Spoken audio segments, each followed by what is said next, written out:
फिर से स्वागत करता हूं नेट जेआरएफ जो कि जेआरएफ अचीवर्स चैनल को। आप सभी जो है आज देखने को मिलेगा कि जयशंकर प्रसाद जी का ध्रुव स्वामिनी नाटक।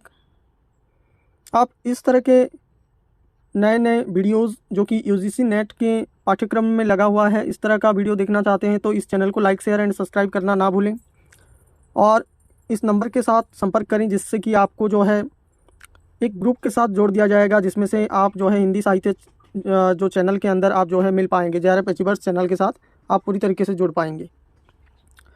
तो हम जो है जो नाटक की इकाई के अंदर भारतेंदु हरिश्चंद्र का 2 नाटक लगा हुआ है, अंधेर नगरी और भारत दुर्दशा, उसके ऊपर चर्चा कर चुके हैं।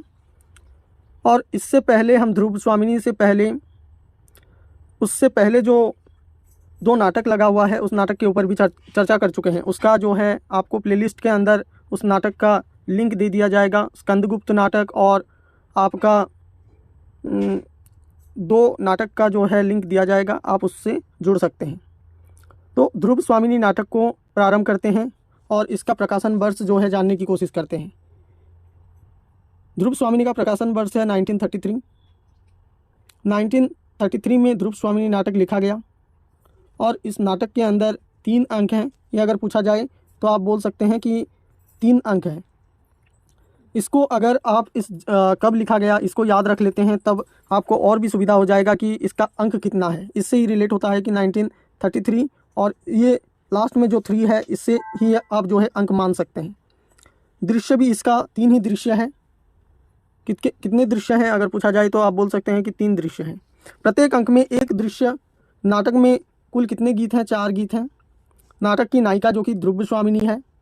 जयशंकर प्रसाद का यह जो है अंतिम नाटक है, मतलब उन्होंने ये नाटक जो है सबसे लास्ट में लिखा था, ध्रुव स्वामिनी नाटक। ये एक तरह का अंतिम नाटक होने के साथ साथ ऐतिहासिक नाटक भी है। नाटक का कथानक गुप्त काल से संबंध और शोध द्वारा इतिहास सम्मत है। मतलब ये किस काल से संबंध रखता है? ध्रुव स्वामिनी नाटक तो गुप्त काल से संबंध रखता है।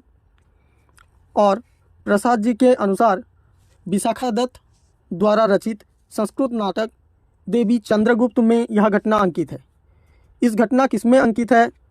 तो आप सभी के मनोमस्तिष्क में ये विचार आ जाना चाहिए कि विशाखा दत्त द्वारा रचित संस्कृत नाटक देवी चंद्रगुप्त से यह नाटक जो है संबंधित है या इसका अंकन इसके द्वारा ही किया गया है। और ध्रुव स्वामिनी नाटक की मूल समस्या है नारी समस्या है। मूल समस्या कौन सी समस्या है? नारी समस्या है। नारी समस्या के इर्द गिर्द में घूमती हुई नाटक या नारी समस्या के इर्द गिर्द में संपूर्ण नाटक की रचना किया गया है। नारी समस्या को चित्रण किया गया है। ध्रुव स्वामिनी नाटक में प्रसाद जी ने नारी समस्या को बड़े प्रभावोत्साहक शैली में जो है चित्रण किया गया है।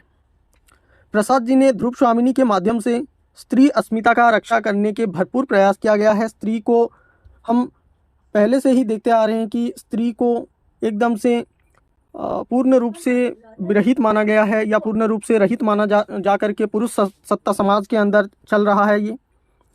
लेकिन जयशंकर प्रसाद इस तरह के नाटक लिख करके हमारे समाज को परिवर्तित करने का जो एक महत्वपूर्ण भूमिका निभाते हैं।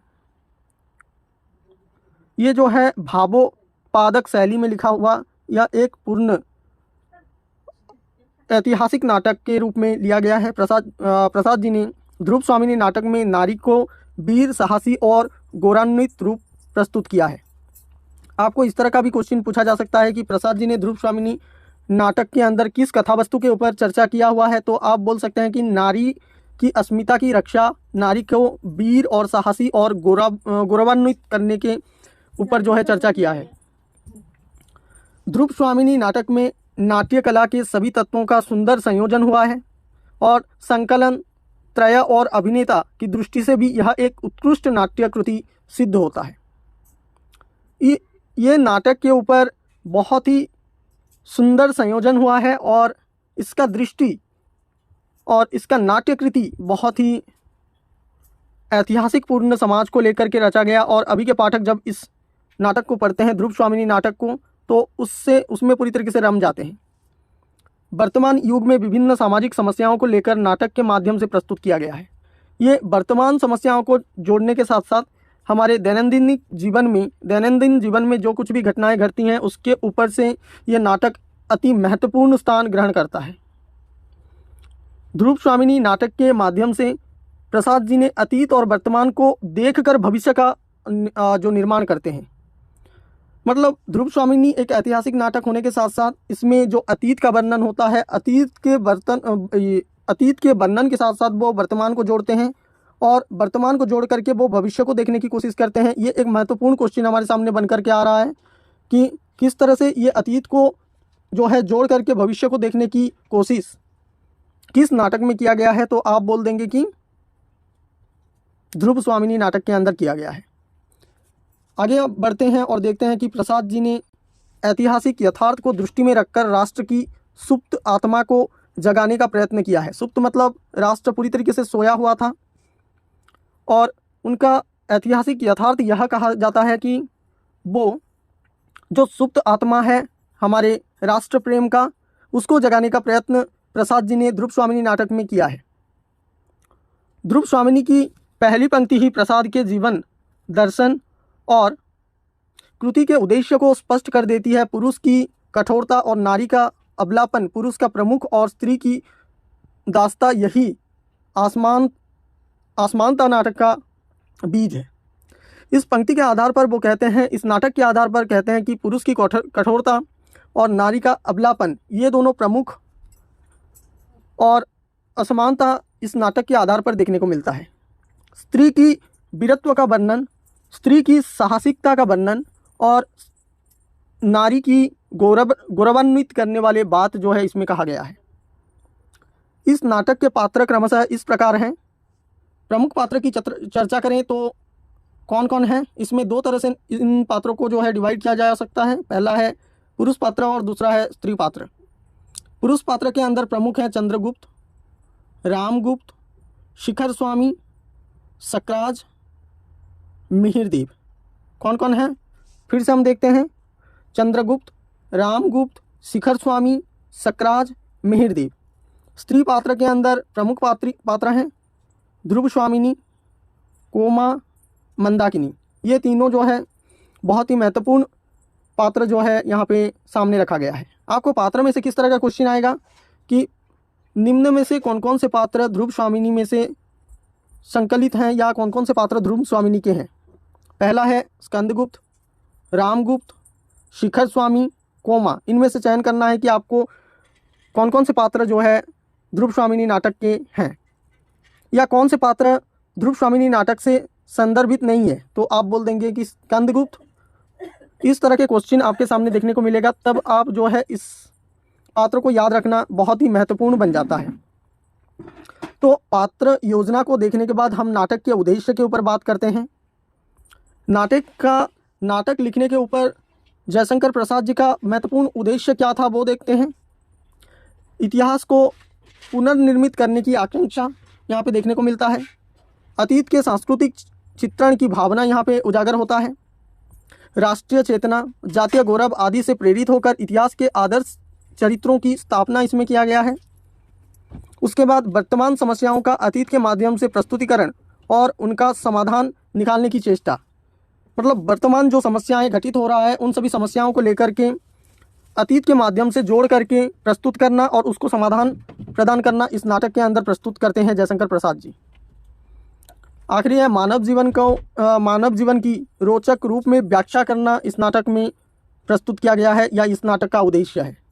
मानव जीवन का रोचक स्वरूप या मानव जीवन के अंदर जो प्रमुख रोचक अंग हैं उन सभी को इस नाटक के अंदर दिखा करके मनुष्य को सही रास्ते में लाना, नारी को वीर रूप में प्रस्तुत करना या नारी को समाज के अंदर महत्वपूर्ण स्थान देना, ये सब जो है इस नाटक के अंदर प्रस्तुत किया गया है या इस नाटक का प्रमुख उद्देश्य है। तो उसके साथ साथ हम चलते हैं कुछ महत्वपूर्ण बिंदु के ऊपर। कौन कौन से महत्वपूर्ण बिंदु हैं इस नाटक में वो जानने की कोशिश करते हैं। महत्वपूर्ण कथन के अंदर कौन कौन से पात्र किस किस तरह के महत्वपूर्ण कथन कहते हैं और उन सभी कथन के आधार पर कथन पूछा जाता है और इस कथन किस नाटक से संदर्भित है या चंद्रगुप्त नाटक में ये कथन किसका है, ऐसा भी पूछा जा सकता है। तो हमको पढ़ना जरूरी माना जाता है। जरूरी है। तो पहला कथन है चंद्रगुप्त का कथन, मैं पुरुष हूँ, नहीं मैं अपनी आंखों से अपना वैभव और अधिकार दूसरों को अन्याय से छीनता देख रहा हूँ, और मेरी व्याग्रता पत्नी मेरी अनुत्साह से मेरी नहीं रही। ये किसका कथन है? चंद्रगुप्त का कथन है। दूसरे कथन के ऊपर चर्चा करते हैं, जो कि ध्रुव स्वामिनी का कथन है, मैं उपहार में देने की वस्तु शीतल मणि नहीं, मुझ में रक्त की तरह ललिमा है, मेरी हृदय उसमें है और आत्मसम्मान की ज्योति है, उसकी रक्षा मैं ही करूंगी। यह किसका कथन है? ध्रुव स्वामिनी का कथन है। आपको याद रखना है, मैं उपहार में देने वाली वस्तु शीतल मणि नहीं हूँ, मुझ में रक्त की तरह लालिमा है, मेरा हृदय उष्मा है और आत्मसम्मान की ज्योति है, उसकी रक्षा मैं कर सकती हूँ। यह कथन किसका है? तो आप बोल देंगे कि ध्रुव स्वामिनी का कथन है। तीसरे कथन के ऊपर बात करते हैं। तीसरा कथन भी जो है ध्रुव स्वामिनी का है। पुरुष ने स्त्रियों को अपनी पशु संपत्ति समझकर उस पर अत्याचार करने का अभ्यास बना लिया है। वह मेरे सकता, तुम मेरी रक्षा नहीं कर सकते तो मुझे बेच भी नहीं सकते। यह किसका कथन है? ध्रुव स्वामिनी का कथन है। नीचे ध्रुव स्वामिनी और क्या कहती हैं कि कौन महादेवी राजा या अभी मैं महादेवी ही हूँ, जो सकराज भी सैया के लिए कृत दासी की तरह आश्चर्य। यह किसका कथन है? ये भी ध्रुव स्वामिनी का ही कथन है। और अगला कथन, यदि तुम मेरी रक्षा नहीं कर सकते, अपने कुल की मर्यादा, नारी का गौरव नहीं बचा सकते तो तुम्हें बेचने का अधिकार नहीं। यह भी जो है ध्रुव स्वामिनी का कथन है। मैं केवल यही कहना चाहती हूँ कि पुरुषों ने स्त्रियों को पशु समान समझकर उन पर अत्याचार करने का जो अभ्यास बना लिया है, वह मेरे साथ नहीं चल सकता। यदि तुम मेरी रक्षा नहीं कर सकते तो मुझे बेच भी नहीं सकती। ये जो है ध्रुव स्वामिनी का कथन है।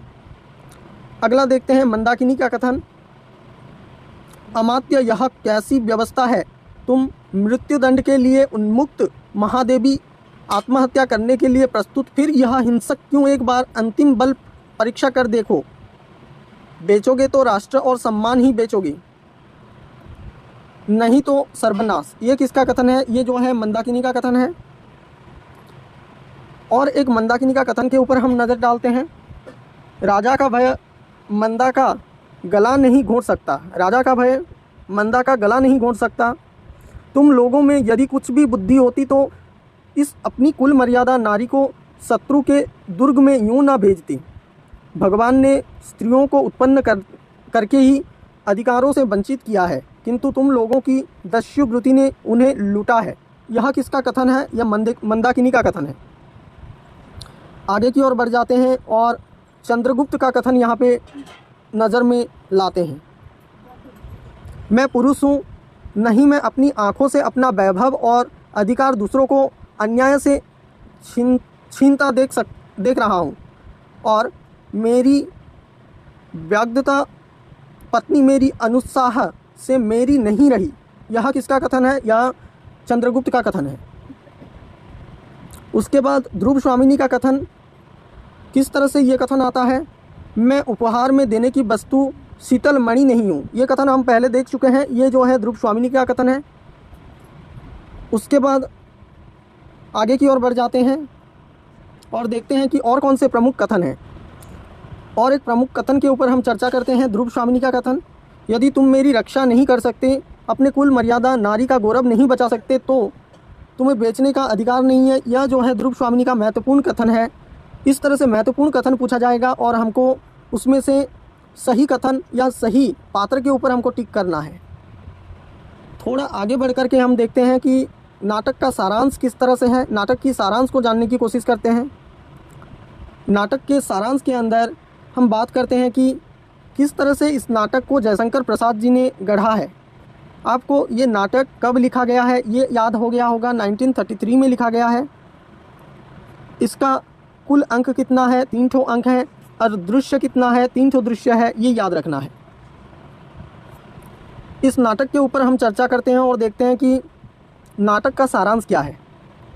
रामगुप्त के बारे में बात करते हुए हम चलते हैं। रामगुप्त कामुक, दुराचारी एवं बिलासी राजा था। वो पूरी तरीके से बिलास के ऊपर रहता था, बिलासी प्रवृत्ति उसके अंदर भरपूर था। रामगुप्त की अयोग्यता को ध्यान में रखकर ही सम्राट समुद्रगुप्त ने चंद्रगुप्त को राजा बनाने की इच्छा प्रकट की, लेकिन यह चंद्रगुप्त के द्वारा ही अपनी पत्नी ध्रुमश्वामिनी और राज्याधिकार सौंपा जाता है। क्या होता है कि रामगुप्त पूरी तरीके से बिलासी है। बिलासी होने के कारण समुद्रगुप्त क्या चाहते हैं कि अब जो है कौन राजा बने, चंद्रगुप्त राजा बने, लेकिन यह हो पाता है क्या? देखते हैं आगे की ओर। बिलासी रामगुप्त अपनी सुंदर पत्नी को कारावास की सज़ा देता है और स्वयं सुंदरियों के संपर्क में रहकर अपने जीवन और समस्त राजकीय व्यवस्था की आहुति देता है। इधर जो है रामगुप्त क्या करता है, अपने पत्नी को ही वो सज़ा या कालकोठरी में बंद कर देता है और विलासीपूर्ण जीवन जीने के लिए तत्पर हो जाता है। कारावास में सज़ा भोगती हुई ध्रुवश्वामिनी आंसुओं के साथ अपने वर्तमान और भविष्य की चिंता करती है। इधर रामगुप्त विलासपूर्ण जिंदगी जीने के साथ साथ वो अपने पत्नी को कहाँ पे बंद कर दिया है कि कारावास में बंद कर दिया है, लेकिन उधर ध्रुवश्वामिनी अपने आंसुओं के साथ अपने वर्तमान को जीने के साथ साथ अपने भविष्य की चिंता में पूरी तरीके से खोई हुई है। ध्रुवश्वामिनी के जीवन रामगुप्त का प्रवेश धार्मिक परिवेश में होता है। ये अगर पूछा जाए तो हम बोल सकते हैं कि ध्रुवश्वामिनी का प्रवेश रामगुप्त के जीवन में किस तरह से होता है, किस परिवेश में होता है, तो धार्मिक परिवेश में होता है। किंतु एक क्षण के लिए भी उसको पति सुख प्राप्त नहीं होता। किसको? ध्रुवश्वामिनी को। दूसरी ओर चंद्रगुप्त के प्रति संदेह हो जाता है और परिणाम स्वरूप ध्रुवश्वामिनी को कठोर नियंत्रण में रखा जाता है। और ध्रुवश्वामिनी पहले तो यातनाएं सहती थी, पर अब और ज़्यादा यातनाएं उसको मिलने लगा। पर सत्य हकीकत है कि प्रतिबिंब में प्रेम प्रखर हो उठता है। जब हम दूर जाते हैं तब हमारे अंदर और ज़्यादा स्नेह जो है पनप उठता है। तो इसके अंदर एक कुराज्य व्यवस्था, दुराचारी के हाथ में राज्य है। ध्रुवश्वामिनी को वो कहाँ पे? कारागार में भेज दिया है। ध्रुवश्वामिनी जब उससे दूर होता है फिर भी वो एक प्रेम में बंधी हुई है। उसके बाद क्या होता है, ध्रुवश्वामिनी के साथ भी कुछ ऐसा ही होता है। उसी समय रामगुप्त पर शंकों पर आक्रमण होता है और सकराज इसी शर्त पर समाधान के लिए तैयार होता है कि यदि उसे ध्रुवश्वामिनी दे दिया जाए तो उसे छोड़ा जा सकता है। सकराज कौन सी चीज़ों का मांग करता है? सकराज का मांग यही है कि तुम ध्रुवश्वामिनी को मुझे सौंप दो और तुम्हारे जो जीवन को मैं तुम्हें सौंप दूंगा। इस तरह का परिचय यहाँ पे देखने को मिल रहा है। और उसके बाद क्या करता है कि रामगुप्त पत्नी को देकर के प्राण की रक्षा के लिए तैयार हो जाता है। जब रामगुप्त क्या करता है, अपने पत्नी के अपने प्राण को रक्षा करने के लिए पत्नी को जो है सौंप रहा है, यहाँ पे ही जो है ध्रुवश्वामिनी कहती है, जिसका कथन हमने ऊपर की ओर देखा और ऊपर देख करके हमने ध्रुवश्वामिनी का कथन जो है जानने की कोशिश किया। तो ऊपर की ओर चलते हैं और देखते हैं कि ध्रुवश्वामिनी का कथन किस तरह से है। मैं उपहार में देने वाले वस्तु शीतल मणि नहीं हूँ, मुझ में रक्त की तरह लालिमा है। मेरा हृदय उष्म है और आत्मसम्मान की कृत ज्योति है, उसकी रक्षा मैं ही करूँगी। तो इस तरह का कथन जो है ध्रुवश्वामिनी कहती है जब जो है उसका पति उसको जो है दान में देने की और अपने जीवन को रक्षा करने के बारे में सोचता है, तब ये ऐसी कथन कहने लगता है। अब क्या होता है कि राम का जो राजा रामगुप्त पत्नी को देकर के प्राणों की रक्षा के लिए तैयार हो जाता है। उधर दूसरी ओर वंश की मर्यादा को ध्यान में रखते हुए और प्राणों की बाजी लगाकर चंद्रगुप्त क्या करता है, ध्रुवश्वामिनी की रक्षा करता है। यहाँ पे और एक क्वेश्चन बनकर के सामने आ रहा है कि किस तरह से किसने जो है ध्रुवश्वामिनी की रक्षा किया। तो वो पात्र है कौन? चंद्रगुप्त ध्रुवश्वामिनी की रक्षा करता है और ध्रुवश्वामिनी का रक्षा करते हुए वो आगे की ओर क्या होता है वो देखते हैं। चंद्रगुप्त में शासन चलाने की क्षमता और व्यक्तित्व की गरिमा को देखकर वह सामंत एक स्वर में उसे अपना सम्राट एवं ध्रुव देवी को राज महर्षि के रूप में स्वीकार करते हैं। चारों ओर से निराश रामगुप्त चंद्रगुप्त पर आक्रमण करा है, किंतु एक सामंत द्वारा उसकी हत्या कर दिया जाता है। यहाँ पे कैसी जो है घटनाएं करवटें मोड़ ले रही है। आप देख रहे हैं कि जो जनता क्या है कि या जितने भी प्रजा है वो चंद्रगुप्त को अपना राजा घोषित कर लेते हैं और ध्रुव देवी को राज महर्षि घोषित कर लेते हैं। चारों ओर से निराश रामगुप्त चंद्रगुप्त पर आक्रमण करने लगता है, किंतु एक सामंत द्वारा उसकी हत्या हो जाती है। किसकी? रामगुप्त की। और आगे की ओर क्या होता है कि 7वें सदी में बाणभट्ट ने भी अपने हर्षचरित में लिखा है कि चंद्रगुप्त ने नारी वेश में शक शिविर में जाकर सक्राज का वध किया।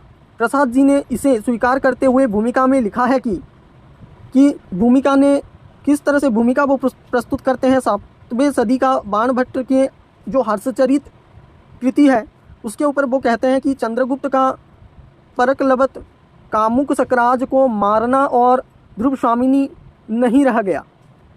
तो ध्रुव स्वामिनी नाटक में प्रसाद जी ने इतिहास और कल्पना का सुंदर समन्वय किया है। इतिहास और कल्पना को दोनों को जो है जोड़ करके इसमें देखा गया है। उसके बाद गुप्त सम्राट समुद्रगुप्त ने अपने पुत्र चंद्रगुप्त को राजा का उत्तराधिकार बनाया था और उसका विवाह जीते हुए राजा की कन्या ध्रुव स्वामिनी से निश्चय किया था। चंद्रगुप्त का बड़ा भाई रामगुप्त अयोग्य, विलासी एवं दुराचारी था, किंतु समुद्रगुप्त की मृत्यु के उपरांत शिखर स्वामी नामक प्रपंचकारी अनाचारी के सहयोग से रामगुप्त राज्य का उत्तराधिकारी बन बैठा और उसने ध्रुव स्वामिनी से विवाह कर लिया। चंद्रगुप्त पारिवारिक विग्रह की आशंका से शांत बना रहा और उसकी बहुलता दूसरी की पत्नी बन गई। इस तरह से ये नाटक करवट मोड़ लेता है और रामगुप्त सेना लेकर दिग्विजय करने निकल पड़ा। इस समय सक्राज ने गुप्त साम्राज्य का युद्ध चल रहा था। इस युद्ध में शिक्षकों की स्थिति बेहतर थी। सक्राज ने युद्ध बंद करने के लिए जो संधि प्रस्ताव भेजा उसके अनुसार रामगुप्त को अपनी पत्नी ध्रुव स्वामिनी स्वराज को उपहार में देनी थी, लेकिन रामगुप्त ने इस प्रस्ताव को तुरंत स्वीकार कर लिया। ध्रुव स्वामिनी ने रामगुप्त से अपनी रक्षा की प्रार्थना की, अपने कुल गौरव और मान सम्मान की रक्षा के लिए अनुनय विनय किया, किंतु रामगुप्त ने अपनी निर्लज्जता प्रदर्शित करते हुए कायरों की भांति अपनी प्राण रक्षा के लिए सक्राज के संधि प्रस्ताव को स्वीकार कर लेता है। उसके बाद ध्रुव स्वामिनी का आत्मगौरव जागृत होता है और वह, यदि तुम मेरी रक्षा नहीं कर सकते तो अपने कुल है, मर्यादा नारी का गौरव नहीं बेचा सकते। यहाँ पे बोला गया है कि यदि तुम मेरी रक्षा नहीं कर सकते, अपने कुल की मर्यादा नारी का गौरव नहीं बचा सकते, तो तुम्हें बेचने का अधिकार नहीं। वह आत्महत्या करने को प्रस्तुत होता है, किंतु चंद्रगुप्त उसे आकर रोक लेता है। चंद्रगुप्त स्वयं स्त्री वेश में ध्रुव स्वामिनी के साथ सक्राज के शिविर में जाता है और सक्राज की हत्या कर देता है। सक्राज की हत्या यहाँ पर हो चुका है और आगे की पंक्ति या आगे का सारांश इस तरह से है कि इसके पूर्व सक्राज को उसकी प्रेमिका कोमा भी समझती है कि तुम्हें ध्रुव स्वामिनी को उपहार में नहीं मांगना चाहिए था। राजनीति से भी बड़ी होती है नीति, जिसका आश्रय छोड़ने पर व्यक्ति नष्ट हो जाता है। ये किसका कथन है? ये जो है सक्राज जो है कोमा का कथन सक्राज के प्रति है। ऐसा कोमा के पिता आचार्य मिहिरदेव सक्राज को समझाते हैं। कोमा का पिता का नाम क्या है ये पूछा जाए तो बोलेंगे कि आचार्य मिहिरदेव।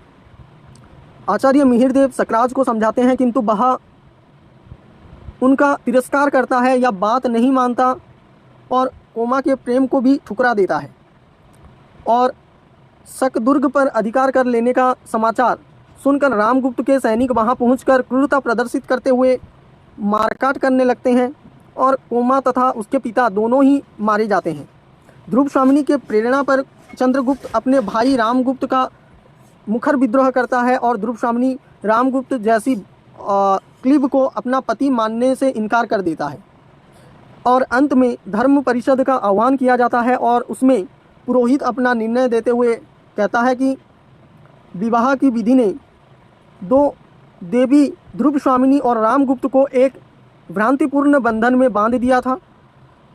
धर्म का उद्देश्य इस तरह पद दलित नहीं किया जा सकता। यह रामगुप्त के गौरव से नष्ट आचरण पद दलित और कर्मों से राज की बस बिलीव है। ऐसी अवस्था में रामगुप्त का ध्रुव स्वामिनी पर कोई अधिकार नहीं है। तो इसके अंदर हमने देखा कि किस तरह से चंद्रगुप्त रामगुप्त को जो है वध या रामगुप्त को चंद्रगुप्त के अंदर इस तरह का सरलीकरण या इस तरह का भावावेश प्रस्तुत किया गया है। ध्रुव स्वामिनी अपने पति को जो है इनकार कर देता है कि ये मेरे पति नहीं है, और आखिर में रामगुप्त जो है अपने राज्य को खो देता है और उस राज्य का राजा कौन हो जाता है? चंद्रगुप्त। इस तरह से ये नाटक हमने इसका सारांश देखा, सारांश को समझने की कोशिश किया, उसके साथ साथ महत्वपूर्ण कथन को समझने की कोशिश किया, नाटक का उद्देश्य, नाटक का पात्र, नाटक कब लिखा गया था, नाटक किस तरह का नाटक है, इन सभी चीज़ों को हमने देखते हुए ध्रुव स्वामिनी नाटक को समझने की कोशिश किया। तो इससे पहले मैं स्कंदगुप्त को जो है आपको समझा चुका हूँ। उसके साथ साथ हम जो है चंद्रगुप्त, स्कंदगुप्त, ये दोनों नाटक कंप्लीट कर चुके हैं। आज जो है आपका ध्रुव स्वामिनी नाटक कंप्लीट हुआ। तो आप सभी को उसका अगर सारांश देखना है, उसका पात्र परिचय देखना है, उसका संपूर्ण विवरण देखना है, तो आप इस चैनल के डिस्क्रिप्शन में या इस वीडियो के डिस्क्रिप्शन में भी आपको जो है लिंक प्रोवाइड कर दूंगा, आप जाकर के देख सकते हैं। इस तरह के और कुछ नाटक बचे हुए हैं। अगला नाटक हम सिंदूर की होली के ऊपर चर्चा करेंगे। आप सभी को अगर इस तरह का इंफॉर्मेटिव वीडियोस चाहिए या हिंदी साहित्य को यूजीसी नेट के दृष्टि से या वस्तुनिष्ठ के दृष्टि से जानना चाहते हैं तो इस चैनल को लाइक, शेयर एंड सब्सक्राइब करना ना भूलें। फिर मिलते हैं अगले वीडियो के साथ।